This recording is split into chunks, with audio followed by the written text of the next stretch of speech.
바벨론이라는 이 세상 문명의 총체, 바벨론은 어떤 나라로 생각하지 마시고요. 추상명사로 생각하세요. 상상력을 동원하셔서 이 세상 문명의 총체, 이 세상 나라, 하나님 나라와 대적하는 이 세상 문화의 총화, 이런 그 합쳐진 그런 특히 정치 권력과 경제력이 이게 두 개가 딱 결합이 됐을 때 막강한 그런 실력을 발휘하는데요. 지난주에는 정치 권력, 왕의 권력을 하나님이 심판하셨어요. 그래서 망하였도다 큰 성 바벨론이요. 그렇게 했는데 오늘은 더 바벨론을, 세상 나라를 완전히 멸절시키기 위해서 그 정치 권력을 뒷받침해주는 경제력, 이 경제에 대해서 하나님이 심판하심으로 말미암아 여기가 더 이상 결탁하지 못하고 더 이상 정치 권력이 힘을 쓰지 못하도록 그렇게 완전히 바벨론을 파멸시키는 심판을 향하신 것입니다.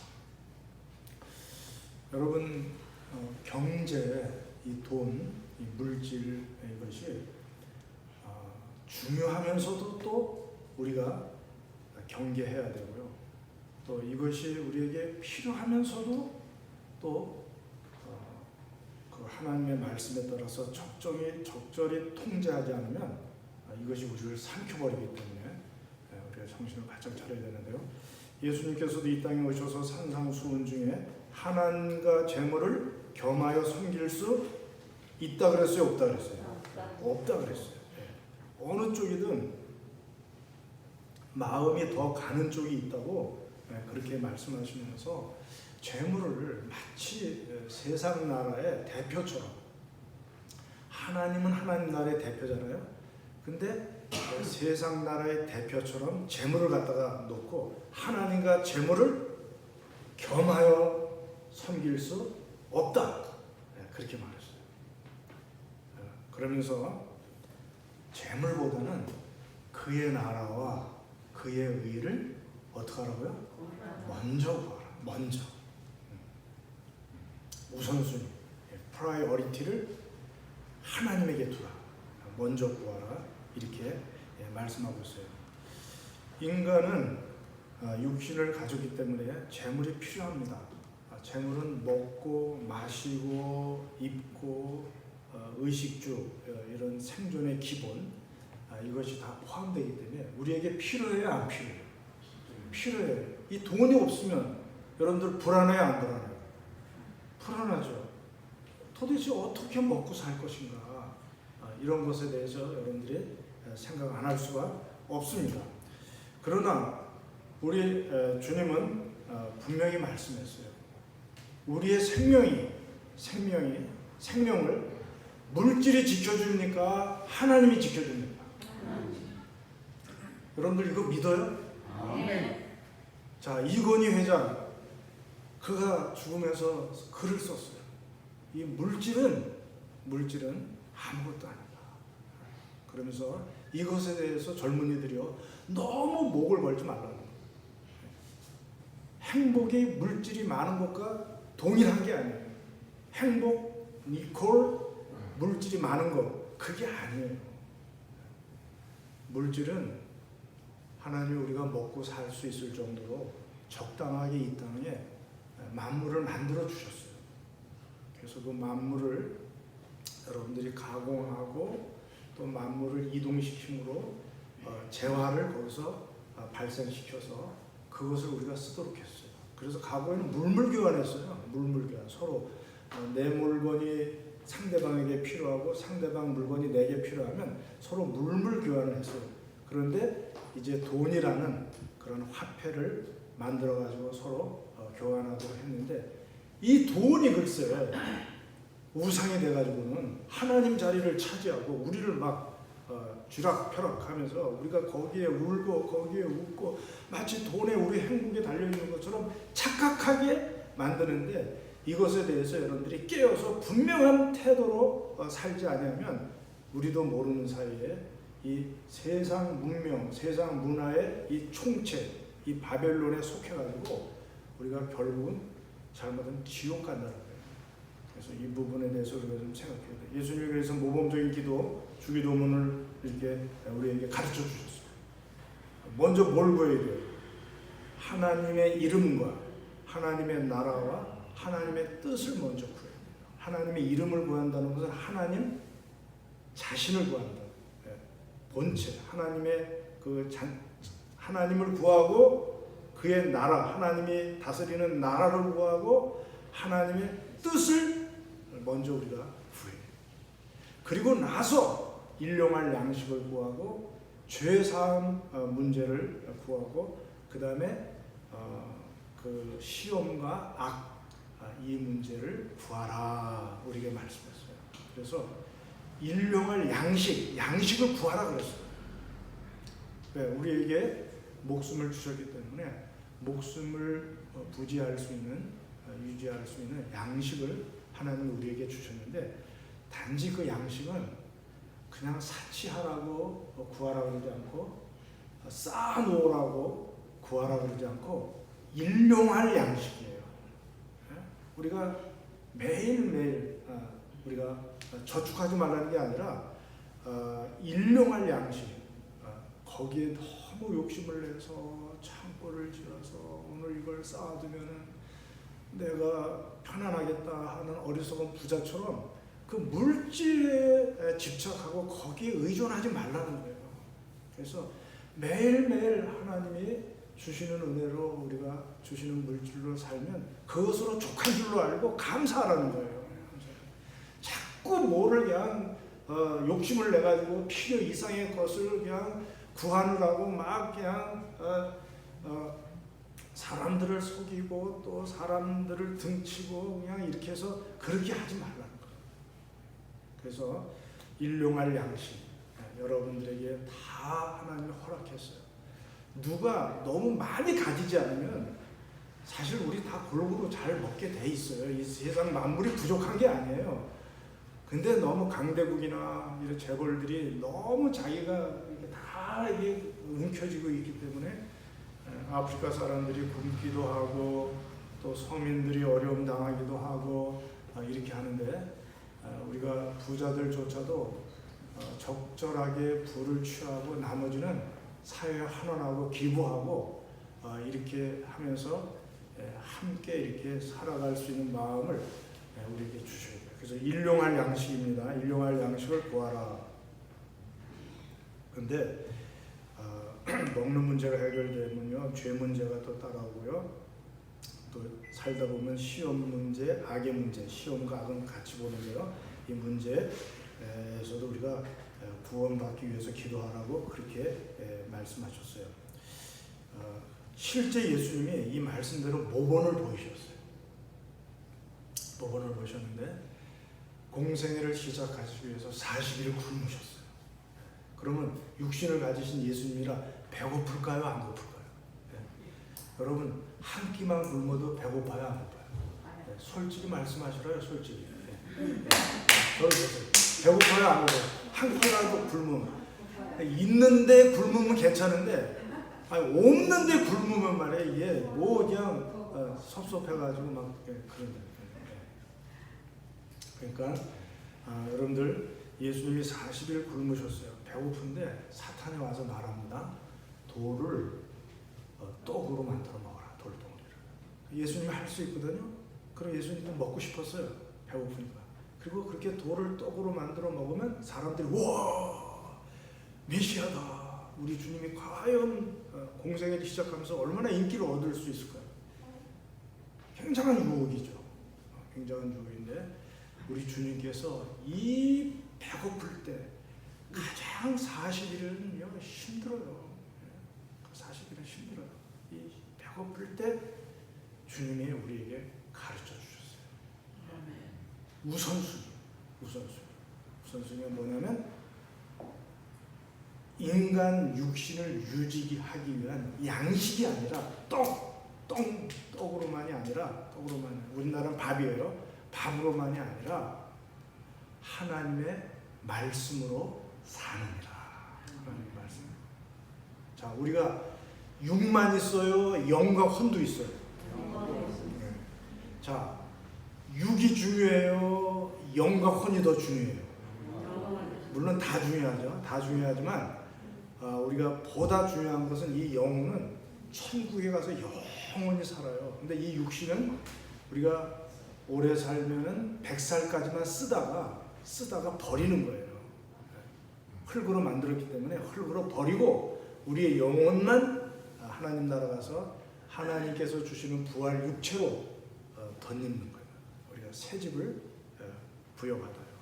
그래서 사실은 100년짜리 육신보다는 영원짜리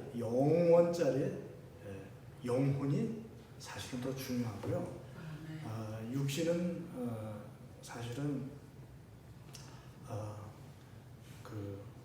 후패할 수밖에 없고 이렇게 안 먹으면 배고플 수밖에 없고 아플 수도 있고 다칠 수도 있고 불구도 될 수 있고 이 육신은 이렇게 한계가 있어요. 그러나 영혼은 우리 안에 있습니다. 더 중요합니다. 근데 영혼의 양식이 뭔지 아세요? 아시나요? 영혼의 양식이 뭐예요? 그 영이 뭘 먹어야 돼요? 말씀을 먹어야 돼요. 말씀을. 하나님의 입에서 나오는 말씀을 먹어야 돼요. 그래야 우리 속사람이 강건해져야 돼요. 그래야 겉사람도 속에서 나오는 생명이 뻗어나와가지고 이 육신도 좀 오래 건강하게 잘 살 수 있어요. 속이 강해야 돼. 마음이. 그러면 영혼이 잘 돼야 검사가 잘 되고 육신도 강건하게 된다니까요. 이거를 아무리 말씀을 드려도 몰라. 왜냐? 안 보이는데 보이는 육체가 더 중요하지. 안 보이는 영혼이 뭐가 중요해? 아닙니다. 영혼이 더 중요해요. 모든 질병은 속에서부터 나오는 거예요. 80% 이상이 마음으로부터 나오는 거예요. 그러니까 우리 주님이 물론 떡으로만 살 것이 아니라 떡을 인정하지 않은 건 아니에요. 떡을 인정했지만 그보다 더 중요한 것은 내가 지금 배고파서 당장 밥을 먹어야 되지만 그보다 더 중요한 것은 하나님의 입에서 나오는 말씀으로 살 것이니라. 영혼이 살아야 육체도 살게 됩니다. 그래서 이 말씀이 신명기 8장이에요. 그 말씀이 뭡니까? 말씀에 순종할 때 만나를 구한 거예요. 말씀에 순종하지 못하면 만나를 못 구해. 그날 가서 구하라 하는데 안 구했어. 순종하지 않아서 못 구해. 하루치만 구하라 하는데 이틀치 구해왔어. 그럼 하루치는 썩어서 없어요. 말씀에 순종할 때 만나를 얻을 수 있다는 것을 보여주시려고 일부러 신명기 8장의 말씀을 가지고 와서 너희들의 육신의 양식인 만나, 이 밥, 떡, 이 물질 이런 것을 먼저 구하지 말고 말씀을 먼저 구해야 그것이 따라온다. 그래서 하나님의 나라와 그 의를 먼저 구하면 너희들의 필요는 먹고 마시고 입는 건 덤으로 주신다. 덤으로 더하여 주신다. 플러스 알파로 주신다. 그렇게 말씀하고 있어요. 근데 우리는 거꾸로 물질을 추구해. 막 돈 이런다니까요. 거기에 묶여가지고 그냥 돈에 끌려다녀. 맨날 돈. 뭐 생각이 다 돈으로 가득 차 있어. 하나님의 역사할 여지를 남겨두지 않고 그렇게 하면요, 그 사람 불행해요. 돈 때문에 불행해집니다. 그러니까 진정한 행복의 비결은 우선순위를 바로 지켜야 돼요. 그의 나라와 그의 의를 먼저 구해야 돼요. 그래서 하나님과 하나님 이름과 하나님의 나라와 하나님의 뜻을 먼저 구하면 하나님이 일용할 양식을 얼마든지 주십니다. 그래서 여러분들 목사가 하나님의 말씀을 진심을 다해서 전하고 이렇게 하면 하나님의 목사가 굶길까요? 안 굶길까요? 목사가 안 돼보셔서 모르시는 거예요. 어떤 음악가가 하나님이 주신 재능을 가지고 그냥 그 음악에만 몰입해서 야, 음악하지 말아라. 그 가난해지고 굶어. 그러거나 말거나 하나님이 주신 재능을 따라서 음악을 열심히 했어. 그 사람 굶을까요? 안 굶을까요? 하나님의 뜻대로 하면 안 돼. 오히려 막 인기가 올라가서 그냥 그 판이 막 비싸게 팔. 어떤 미술 화가가 자기가 주신 재능을 따라서 하나님 앞에 최선을 다해서 전공을 했어요. 자, 그럼 미술가가 굶을까요? 안 굶을까요? 안 굶어요. 미켈란젤로는 대리석을 이렇게 보면은 거기에 다윗의 상이 보이는 거예요. 다윗의 이렇게 상이. 그래서 다윗의 상이 아닌 것만 제거하는 거예요. 그 대리석에서. 그랬더니 훌륭한 조각품이 나와요. 그 사람의 눈에는 그렇게 보이는 거예요. 하나님이 그런 재능을, 그런 은사를 그에게 주신 거예요. 그러니까 대리석을 딱 보는데 다윗의 상이 거기 보이는 거예요. 그래서 다윗의 상이 아닌 것만 제거하는 거예요. 그러면 훌륭한 조각품이 나오는 것입니다. 그래서 여러분들이 오늘 사실은 다 말씀드렸어요. 우리가 여러분들 한번 물어봅시다. 돈만 있으면 살아요? 자, 밥만 먹으면 사는 분, 밥만 먹으면. 우리 짐승입니까? 좀 TV도 봐야 되고 음악도 들어야지, 트로트도 좀 들어야지. 우리가 밥만 먹으면 삽니까? 아니에요. 우리는 문화의 옷을 입어요. 문화. 그리고 종교. 이게 우리 삶에 함께 있어요. 그래서 문화를 억지로 제가 나눈다면 이건 뭐 틀릴 수도 있는데 문화의 영역을 혼이라고 하면 생각, 우리 마음, 이 영의 영역은 종교예요. 근데 잘 들으세요. 여러분들 이 말씀 들으면 어디 상담해가지고 100만 원 주고 상담한 것보다 더 좋은 효과를 얻을 수 있어요. 잘 들으세요. 자, 우리가 트로트도 듣고 뭐 TV도 보고 드라마도 보면서 좀 흡족해. 그건 혼이, 내 생각이, 마음이 흡족한 거예요. 근데 영은 하나님으로부터 온 영은 하나님으로만 만족할 수 있는 공간이 있어요. 하나님이 아니고서는 그 어떤 것을 거기다 채워넣어도 만족이 안 되는 그런 종교 심성이라는 그런 공간이 우리 안에 들어있다니까요. 그래서 어거스틴도 하나님을 만나기 전에는 결코 진정한 평안을 얻을 수 없다, 그렇게 말했어요. 그래서 귀소 본능이에요. 엄마 품에 아기가 안겼을 때 가장 편안하듯이. 왜? 엄마에게서 나왔기 때문에. 우리는 하나님으로부터 창조되었기 때문에, 하나님이 만드셨기 때문에, 그 만드신 분의 품에 안길 때 우리는 진정한 평안을 얻을 수 있는 것입니다. 그런데 영은 하나님으로부터 왔기 때문에 하나님으로만 만족해야 할 그런 공간이 있다니까요. 그래서 그거 하나님으로 채워요. 그렇지 않으면 사람들은, 안 믿는 사람들은요, 다른 걸 거기다 다 채우는 거예요. 우상을 만들어가지고 그렇게 합니다. 그것은 결코 만족을 줄 수 없고요. 부처가 인간이 만들어 놓은 건데 어떻게 들으며, 어떻게 말하며, 어떻게 그 복을 줄 수 있어요.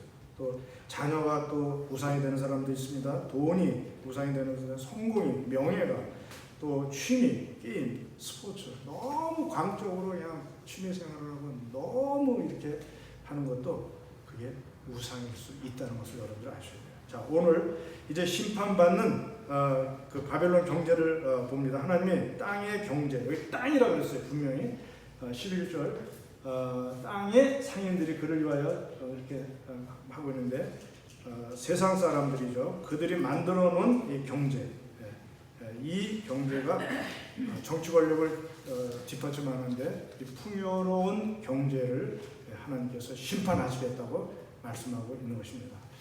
여러분들 왕들의 권력이 강하고 막 아주 이렇게 했을 때 사실 풍요로운 경제가 뒷받침이 됐을 때만 그렇게 번영하고 막 강력한 통치를 할 수 있었어요.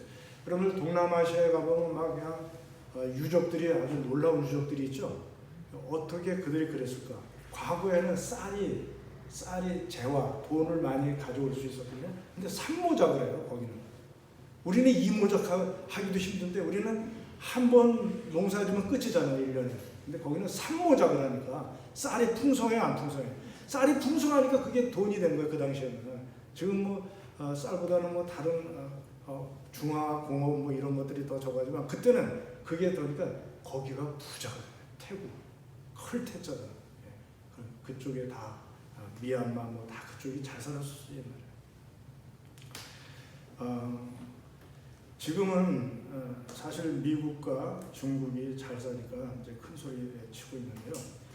세상 국가의 상징인 바벨론의 특징, 바벨론이 그렇게 강하게 정치 권력을 유지할 수 있었던 것은 경제인데 하나님은 그 경제마저 엄중하게 심판하시었다고 그렇게 말씀하는 것입니다. 11절 보세요. 11절 땅의 상인들이 그를 위하여 울고 애통하는 것이 다시 그들의 상품을 사는 자가 없습니다.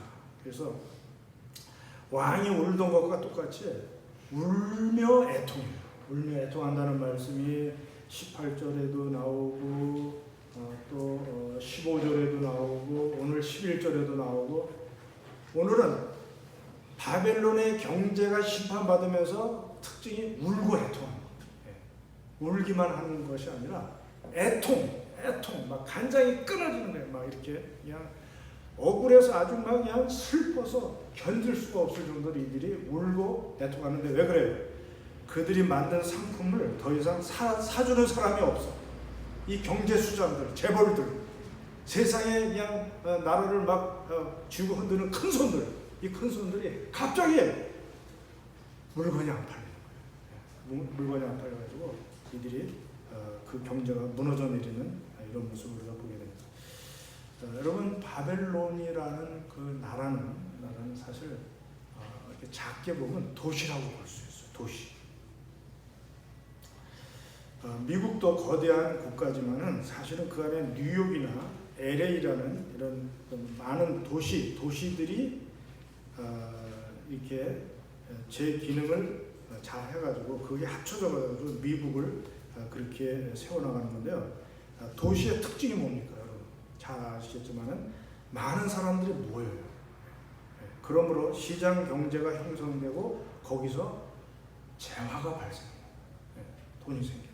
왜 그러냐면 그들은 그냥 자기 일만 하면 돼. 그리고 자기가 필요한 것은 돈을 주고 남이 한 것을 사오기만 해요. 근데 시골에서 혼자 산다. 그러면 다 해먹어야지. 자기 필요한 것을 다 해먹어야 되는데 거기서는 이게 남는 잉여 재화가 없어요. 그냥 자기 먹고 사는 것으로 끝이야. 근데 도시의 사람들이 모이면은요 양복장이냐 양복하고 패션하고 또 약 그리고 뭐 금융 뭐 이렇게 각자 자기 분야만 하면 돼요. 자기 분야. 그래서 자기가 못한 거는 돈을 주고 사면 돼요. 그러니까 효율이 있을까요? 없을까요? 자기 것만 하면 돼요. 그러니까 효율이 막 증대되면서 같이 부가 증대돼요. 그래서 자족도시다. 그러면 거기에 내가 먹고 살 수 있는 직장도 있고 또 나가서 물건 살 수 있는 시장도 형성되고 주거지도 형성되고 이런 걸 우리가 자족도시라고 해요. 신도시를 만든다 이 말은 자족도시를 만든다 그런 의미가 커요. 근데 별내는 아직 자족도시입니까 아닙니까? 먹고 살 수 있는 직장이 부족해. 그러니까 서울로 막 출근하느라고 막 젊은이들이 난리야. 요 앞에도 강남 어느 회사에서 꼭 그 자기 직원들만 태우고 가더라고요. 아주 셔틀버스. 아주 고급 그 회사인지 아주 차도 버스도 아주 크더라고요. 별내는 아직 자족도시가 못 돼가지고 그냥 우리끼리만 모아놓으면 살기 어려워요. 그러나 서울은 다 있어. 모든 인프라가 다 깔렸어. 그래서 편리한 생활을 그냥 거기서 충분히 할 수 있도록 그렇게 했기 때문에 이게 효율이 높아지기 때문에 같은 일을 해도 이게 부가 축적돼요. 부가 축적돼가지고서 점점 이것이 이제 상승되는데요. 그래가지고 이 경제가 발전하고 번영함으로 정치 권력을 또 뒷받침하고 이렇게 하면서 강한 국가가 되고 이렇게 합니다. 그런데 하나님께서는 이런 경제를 심판하시겠다. 자, 그 당시 얼마나 무역이 활발했는지 아세요? 12절부터 한번 보세요. 금은, 보석, 진주 쭉 나오죠? 여기 그 금은, 보석, 진주 쭉 다 어때요? 다 사실은 사치품들이에요, 사치품. 예. 그리고 각종 향목과 각종 상아, 그릇, 갓진 나무, 구리, 철 이렇게 쭉 나오는데요, 대리석. 자, 향목이 뭔가 여러분들 아시는 분 있어요? 향목? 향목. 예. 이게 까만 색깔의 나무예요. 아프리카에서 나는. 저도 찾아봤어요. 찾아봤는데 이 나무 그 무늬가 공작 꼬리와 같고 또 호랑이나 표범의 무늬 같이 생긴 거예요. 이게 가만히 보니까 우리 교회 같은 거예요. 여기 보니까 이건 무늬가 있는 나무예요. 향이 나면서도 아주 무늬가 있어요. 그래가지고 아주 식탁으로 로마에서의 식탁, 주로 식탁이에요. 이게 많이 쓰였는데 세네카는 그 당시 그 정치가면서 철학가 이 세네카는 이 향목 밥상이 우리 뭐라 그러지? 하여튼 그 상이 300개나 있었대요. 300개.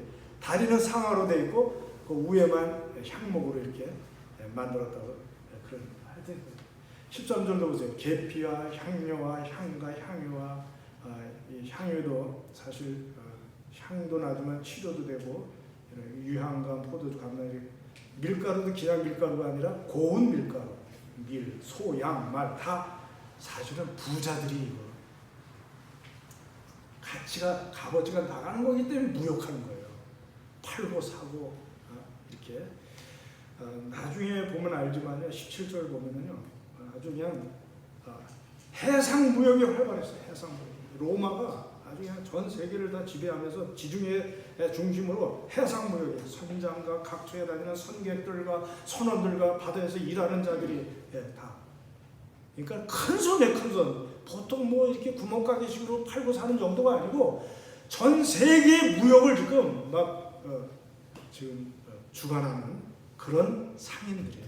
재벌, 오늘날로 말하면 그냥 재벌들이라고 그렇게 볼 수 있는데 이들이 취급하는 물품이 다 이런 아주 고급지고 아주 그냥 귀중품들이고 아주 그냥 향신료 같은 것도 또 이런 조미료 같은 것도 아주 대단한 것들만 그들이 물건을 취급했는데 29가지. 이게 사실은 이미 로마 전에 베니스에서 이런 일이 있었어요. 그래서 에스겔서 27장 거기 가서 보면은 27장 12절 22절에 보면 여기에 29가지 물건 중에서 15가지가 겹쳐요. 에스겔서에서 27장 10절에서 12절을 이렇게 기록하고 있는데 그때도 이 두로와 시돈인데 두로 지방인데 그 베니게가 해상 무역이 굉장히 발달했어요. 여러분들 베니스의 상인들이라고 셰익스피어의 작품 들어본 적 있어요? 없어요? 이 사람 상술들은 대단해요. 여러분들 그 앞에 가면 다 털리게 돼 있어 돈을. 이 사람들이 그냥 그 말하는데 그냥 다 물건을 비싸게 주고 산다는 게 나도 모르게. 이 상술이 중국 상인들도 저리 가라고 이 세상에 어떤 상인, 베니스의 상인들 보통 문제가 아니에요. 보통. 근데 이 똑같은 모습이 지금 로마에서 나타나고 있는 거예요. 로마에.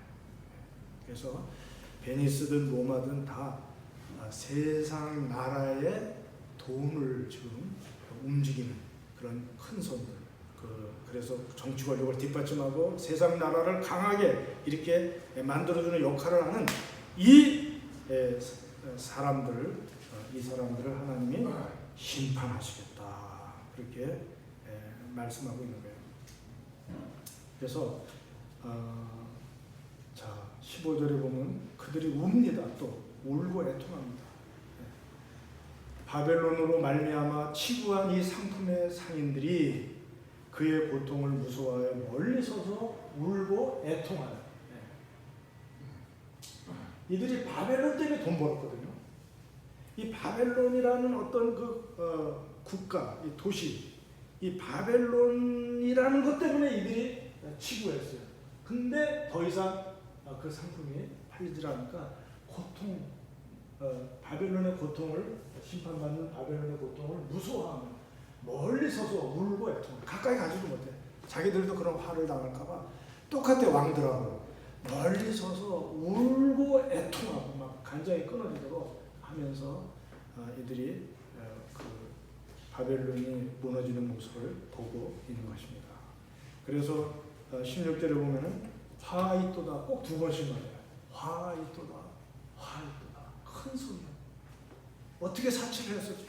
세마포 옷과 자주 옷과 붉은 옷을 입고 금과 보석과 진주로 꾸미고 이렇게 사치하던 그것 때문에 우리가 부를 축적할 수 있었는데 그것 때문에 그런데 17절 그 부가 한 시간에 일순간에 그래서 한 시간은 꼭 원 아워보다는 일순간에 나와요. 일순간. 그래서 그 망한 것 때문에 지금 울고 있는 거예요. 울고 애통하는 거예요. 여러분 그 사업하시다가 잘 안 돼가지고 부도가 나본 분들 있으면 이 자리에서 좀 간증을 좀 시켜보고 싶어요. 저도 그걸 경험을 못해가지고 그 느낌이 잘 안 오니까 그냥 그 말씀만 전할 뿐인데요. 이 재벌들이 지금 잔뜩 물건을 만들어놨는데 이게 팔리지가 않고 지금 창고에 쌓이고 그냥 무역이 이루어지질 않고 지금 그래서 보세요. 모든 선장과 각처에 다니는 선객들과 선원들과 바다에서 일하는 자들, 부두 노동자들이죠. 이들이 다 굶어 죽게 생겼어요. 지금 다 직장을 잃어버리고 이렇게 생긴 거예요. 그래서 18절에 그들이 불타는 그 18절 그들이 불타는 연기를 보고 외쳐야 돼. 이 큰 성과 같은 성이 어디 있느냐?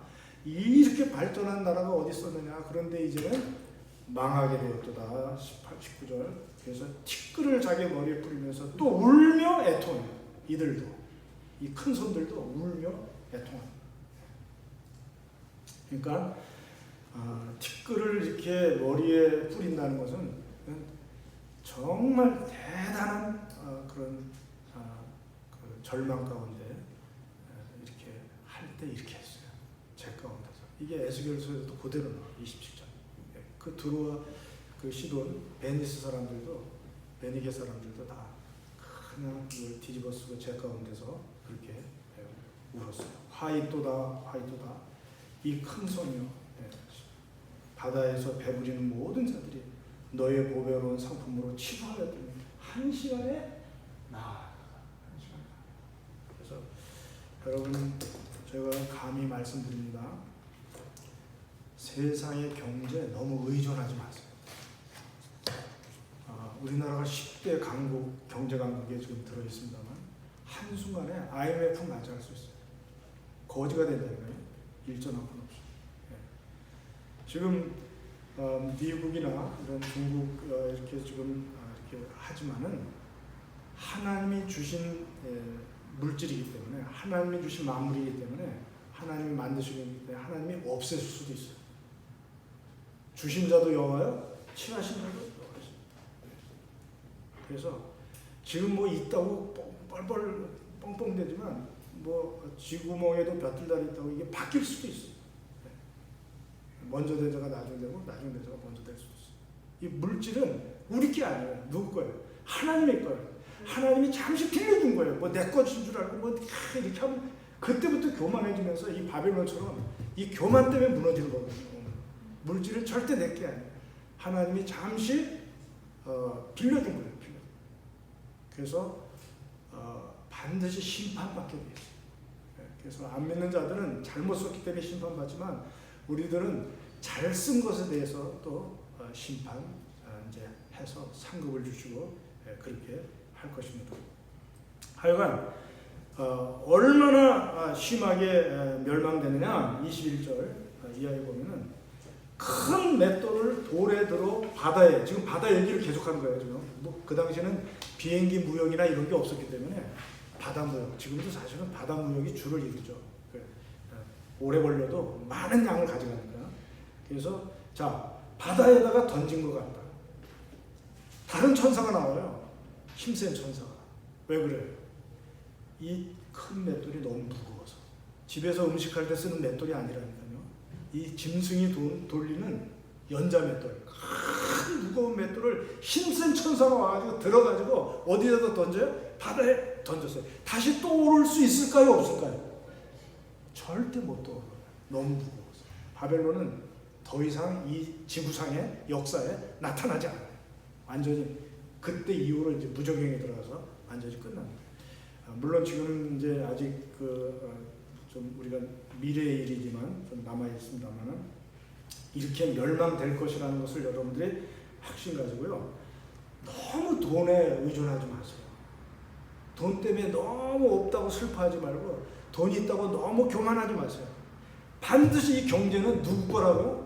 하나님의 것이에요. 하나님의 만물을 만들어가지고 우리가 먹고 살도록 준 것이기 때문에 뺏을 수도 있어요. 요백에 그렇게 많은 부를 주셨었지만 그것을 다 뺏을 수도 있어요. 그렇기 때문에 여러분들이 하나님 앞에 있는 물질을 겸손하게 두렵고 떨림으로 하나님의 뜻대로 관리하고 하나님의 뜻대로 벌고 쓰고 하는 이런 크리스천의 이런 재정 관련 이것이 여러분들에게 분명히 있어야 됩니다. 그래서 이렇게 망하게 돌이 큰 연자들이 바닷속에 던져진 것처럼 아주 그 바벨론이 비참하게 이렇게 되는데 그 결과 어떻게 되느냐? 즐거운 음악 소리가 없어져요. 22절 보세요. 검은 거 타는 자와 풍류자와 퉁소부는 자 나팔 불고 트로트도 없어. 다 슬퍼. 장례식, 결혼식도 없어. 그리고 세공업자도 없어져. 귀걸이, 코걸이 같은 거 만들 필요가 없으니까. 금은 뭐 이렇게 세공업자도 없어. 또 23절. 결혼식도 없어져. 신랑 신부도 결혼도 안 해. 그냥 장례식만 있어요. 등불 빛이 결코 다시 내 안에서 비치잖아요. 이 세상이 캄캄해져요. 그냥 외등이 다 꺼지고 가로등이 다 꺼지고 그냥 전기도 뭐고 다 나가고 그냥 흑암의 세상으로 변하고. 여러분들 비행기 타고 가다 밤에 이렇게 보다 이렇게 잠깐 열어보면은 가끔가다 불야성을 이루는 그런 곳을 봅니다. 거기는 도시예요. 도시. 그렇지 않아서는 깜깜해요. 이 도시가 이렇게 불야성을 이루고 향락이 어우러진 이런 불빛이 그냥 번쩍번쩍하면서 네온사인이 번쩍번쩍했지만 하나님이 심판함으로 말하면 이 빛을 다 거두시겠다. 여러분들 깜깜해봐요. 네? 얼마나 무서워요. 네, 거두시겠다고 그렇게 말씀하고요. 더 이상 신랑 신부의 아름다운 그런 그 결혼 행진곡 같은 게 없어. 딴딴딴딴 그게 없어. 천부여 의지 없어서 손들고 없는 사야 장례식 잠시 세상에 내가 살 그런 것뿐이었어요. 근데 여러분 제가 아까도 말씀드렸지만 이 복술이 문제예요. 복술. 이 돈이요 우리를 속인다니까요. 속인다. 돈이 우리를 속여요. 우리를 마치 행복하게 해줄 거죠. 이 재벌들이 말합니다. 우리가 부유해지면은 돈이 많아지면은 이 나라는 영원히 견고하고 흔들리지 않을 겁니다. 그렇게 말해요. 근데 그게 거짓말이에요. 로마도 다 망했잖아요. 그리고 또 한 가지, 우리가 돈이 많고 이렇게 되면 이 나라가 강해짐으로 말미암아 갈등이 없어지고 평화가 유지될 것입니다. 그렇게 말합니다. 그런데 이것은 그러니까 우리 로마에 속하세요. 우리 이 바벨론 이 공동체에 이 경제 공동체에 속하십시오. 짐승의 표를 받고 우리끼리 거래하고 그러는데 여러분들이 속하시길 바랍니다. 이렇게 유혹을 하는 이 복술, 이 거짓말이에요. 그렇지 않아요. 하나님이 우리의 행복을 주관하시고 하나님이 우리의 생명을 주관하시지 돈이 우리를 행복하게 하거나 돈이 우리의 생명을 잠시는 몰라. 그러나 결코 그렇게 할 수 없어요. 하나님이 지켜야 돼요. 암만 돈 많은 재벌들도 놓고 갈 수밖에 없어요. 그래서 여러분들이 그 복술에 그 돈에 속임수에 넘어가지 마시기 바랍니다. 이제 결론입니다. 오늘 이제 결론인데 심판 때 하나님의 백성들은 어떻게 될 것이냐. 여러분 심판 때 20절입니다. 20절 하늘과 성도들과 사도들과 선지자들아 즐거워. 우리가 마지막 심판 때 우리들은 즐거워하는 거예요. 하나님이 너희를 위하여 이 그에게 심판, 바벨론에게 심판하겠다. 누구를 위해서요? 우리를 위해서요. 택한 백성들을 위해서. 택한 백성들을 위해서. 그래서 여러분들이 예수님 확실히 믿고 날마다 주님과 깊은 인격적인 교제를 하면서 이 땅을 살아간다면 여러분들은 그날이 즐거운 날이 될 것입니다. 그날은 오히려 우리에게 보상받고 상급받고 칭찬받는 그런 날이 될 것입니다. 그날은 우리 종들에게 알리지 않고는 결코 갑자기 오지 않게 하나님이 우리 택한 백성들에게 다 그날 마지막 날을 알리실 것입니다. 그러니까 여러분들이 하늘의 음성이 다른 음성, 예수님의 음성, 하늘과 성도들과 사도와 선지자들아 그로 말미암아 즐거워하라. 우리 주님을 말해요. 왜? 하나님이 너희를 위하여 그에게 바벨론에게 심판을 향하셨습니다. 24절 읽어보겠습니다. 자, 선지자들과 성도들과 및 땅 위에 죽임을 당한 모든 자의 피가 그 성 중에서 발견되었느니라. 여러분, 바벨론 성 안에 그렇게 위용을 떨치고 도시와 그런 국가가 크게 성장하고 번영했을 그 이면에 성도들의 죽음이 있었어요. 성도들의 희생이 있었어요. 순교자들이 많이 나왔어요. 네로가 앞에서 잔치를 하고, 네로는요 하루에 잔치를 하면은 애굽산 장미를요 1,300만 원 정도의 그 장미를 사다가 장식을 해요. 네, 뽑았었는데 말씀 안 드렸는데, 네. 그렇게 사치스럽고 그렇게 하는 그 이면에 성도들이, 순교자들이 많이 생겼어요. 그들의 피가 거기서 발견된 거예요. 그 피가 계속해서 신원합니다. 하나님 언제 원수 갚아주시겠나이까. 성도들의 기도가 성도들을 위하여 심판을 하는 거거든요. 대신 갚아준다 그래서 우리가 참고 견디고 억울했지만 그냥 죽었습니다. 갚아주세요. 대신 갚아주세요. 자, 하나님이 갚아주실까요? 안 갚아주실까요? 약속했잖아요. 갚아주시게 되어 있어요. 우리의 기도 때문에, 순교자들의 제단 밑에서 부르짖는 신원하는 기도 때문에라도 하나님의 심판은 반드시 이루어져요. 그들의 죄악 때문에 심판이 이루어지기도 하지만 우리의 기도 때문에 심판이 이루어지기도 합니다. 여러분, 우리가 계시록을 말씀을 들으면서 두렵죠, 무섭죠. 그러나 잘 들어보면 그 안에서 용기가 생기고 그 안에서 기쁨이 생기고 우리가 다시 더 능력 있게 나아갈 수 있는 말씀이 없습니다. 택한 백성들이 염려하지 마세요. 정말 하나님을 확실히 믿는 우리들은 이 세상에 잠시 고난에 너무 슬퍼하지 마세요. 우리 하나님께서 다 책임져 주시고 그들을 다 악을 심판하시고 우리를 새하늘과 새 땅으로 구성원으로 세워주실 줄로 믿습니다. 기도하겠습니다. 하나님 감사합니다. 부족한 저희들을 무엇이간데 주께서 하나님의